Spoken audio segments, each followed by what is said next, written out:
Everyone and नमस्ते। आप सभी का एक बार फिर से स्वागत है आप सभी के अपने यूट्यूब चैनल रूहानी किस्से में। तो दोस्तों, कैसे हो आप सब? आशा करती हूँ आप सभी लोग अपने अपने जीवन में मस्त, खुश, स्वस्थ और व्यस्त होंगे। आज मैं आप लोगों के लिए एक और कहानी लेकर आ गई हूँ और जो आज की कहानी है ना, वो अभी अभी 13 अप्रैल 2025 हाल फिलहाल की है। और ये कहानी जो है वो नियति नाम की एक लड़की थी। और मैं थी क्यों बोल रही हूँ वो आप लोगों को कहानी पे पता चलेगा उसके बारे में। और ये सारी बातें उसकी ही एक फ्रेंड है जिसका नाम है वीना।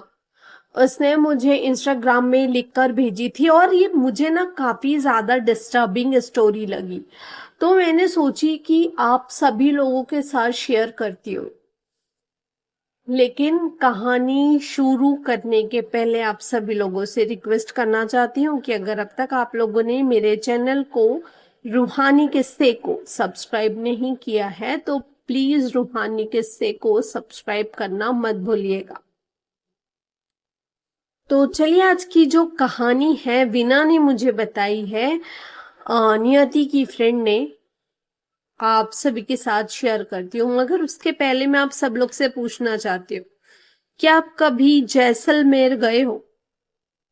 सुनहरी मिट्टी, पुराने किले, हवा महल जैसे हवेलियां और शाम को सूखी हवाएं। लेकिन हर शहर की एक ऐसी गली होती है जहां टूरिस्ट नहीं जाते और लोकल्स भी चुप रहते हैं।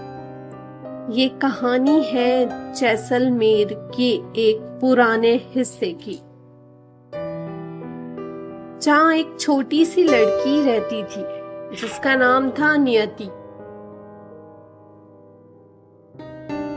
हाँ, नाम भले ही सिंपल था, लेकिन उसकी जिंदगी में जो होने वाला था वो किसी भूत की कहानी से कम नहीं था।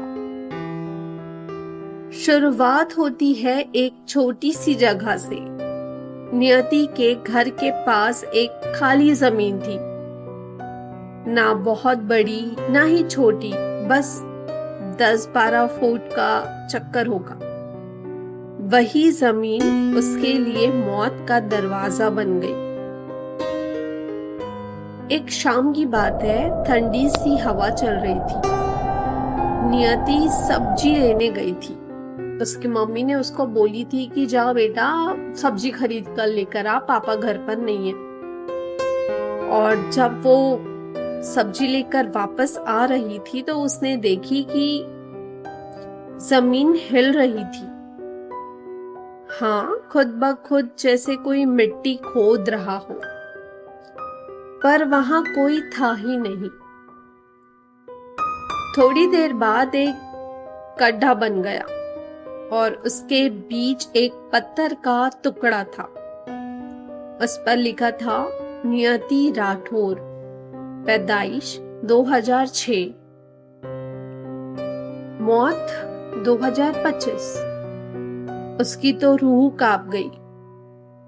वो जल्दी से घर जाती है और अपनी मम्मी को बताती है, पर जब उसकी मम्मी वहां आकर देखती है तो वहां सब कुछ नॉर्मल था। ना गड्ढा ना पत्थर, सब कुछ वैसे का वैसा। नियति ये सारी बात ना अपनी दोस्त है जो वीना, उसको भी बताती है। तो वीना बोलती है कि क्या बातें कर रही है नियति, मैं एक दिन ना तेरे साथ तेरे घर में रुकूंगी और हम ये सारी चीजें तब डिस्कस करेंगे, हम गर्ल्स नाइट आउट करेंगे।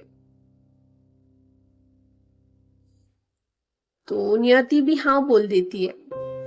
मगर दूसरी रात नियति ने इस बार चुपचाप बालकनी से देखा। रात के 9 बजे फिर वही होने लगा। मिट्टी फिर से खुद रही थी और जैसे ही गड्ढा तैयार हुआ उसमें वही नाम नियति का। इस बार उसने मोबाइल से वीडियो बनाया, पर जब माँ को दिखाया स्क्रीन ब्लैक थी, कुछ दिख ही नहीं रहा था। माँ बोलती है नियति को कि बस कर नियति, ये राजस्थान का मौसम और कहानियां दोनों अजीब है, तू मत सोच इतना। पर नियति जानती थी कुछ तो गलत हो रहा है। वो जगह पहले एक पुराना कब्रिस्तान हुआ करती थी। बाद में लोगों ने उसे मिट्टी से भर के घर बना लिया। पड़ोस की एक दादी माँ ने बताया नियति को कि बेटा वो जमीन कभी साफ नहीं होती, हर साल एक लड़की उसमें समा जाती है, हर साल एक कब्र खुद बनती है। नियति ने सोचा क्या मैं अगला नंबर हूं? एक रात नियति ने सपना देखा, एक पुरानी राजस्थानी साड़ी में लिपटी औरत, आंखों में काजल, गले में काला छल्ला, और वो औरत बोलती है नियति को, तू भी उनकी तरह है, हर राज छुपाया है, हर राज को जमीन चाहिए। उसके बाद नियति की तबीयत खराब रहने लगी। वो घर से निकलती तो लोग उसे अजीब नजरों से देखते,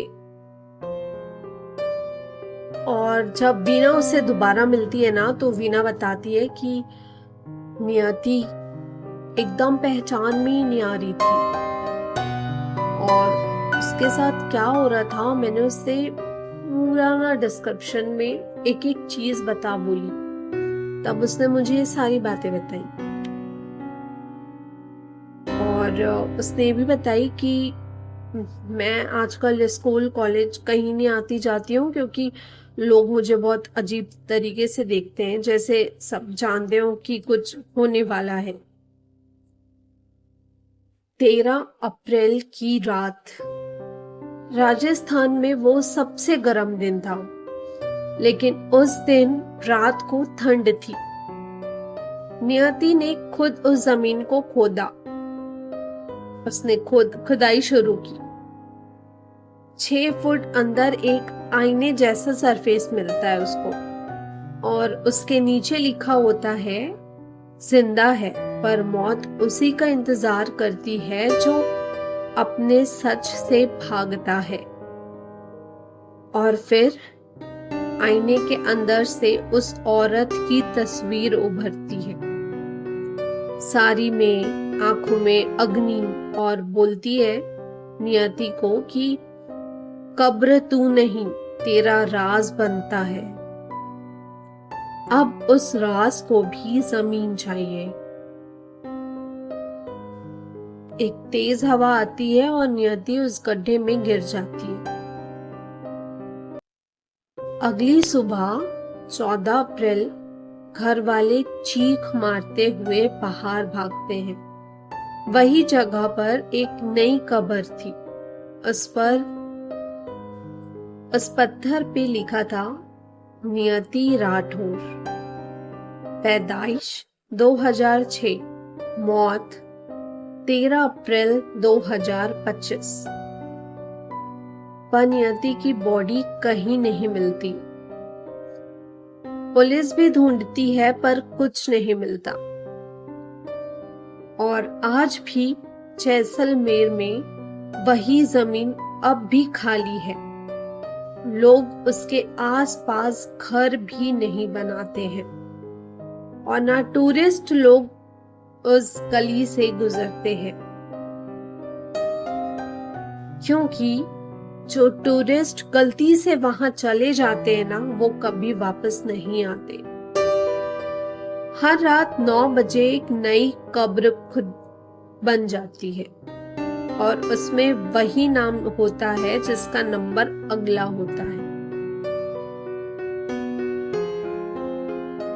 तो क्या आपके अंदर भी कोई राज छुपा हुआ है? संभल के। राजस्थान की मिट्टी सिर्फ सुनहरी रेत के लिए नहीं, कब्र के लिए भी मशहूर है।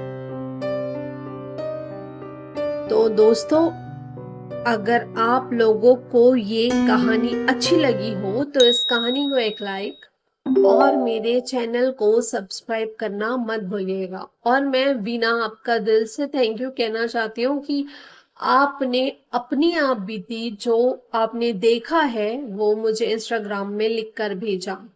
Thank you so much. और मुझे बोला कि आप ये स्टोरी ज़रूर अपने चैनल पर लेकर आना। तो दोस्तों, अगर आप लोगों के पास भी कोई हॉरर किस्से और कहानियां हैं, ट्रू इंसिडेंट है, और आप लोग चाहते हैं कि मैं वो कहानी और किस्सा अपने चैनल पर लेकर आऊं और अपनी ऑडियंस के साथ शेयर करूं, तो आप भी मुझसे इंस्टाग्राम में कनेक्ट कर सकते हैं। मेरे इंस्टाग्राम के पेज का लिंक मेरे यूट्यूब चैनल के डिस्क्रिप्शन में मेंशन है और मैंने कमेंट बॉक्स में भी पिन करके रखा हुआ है।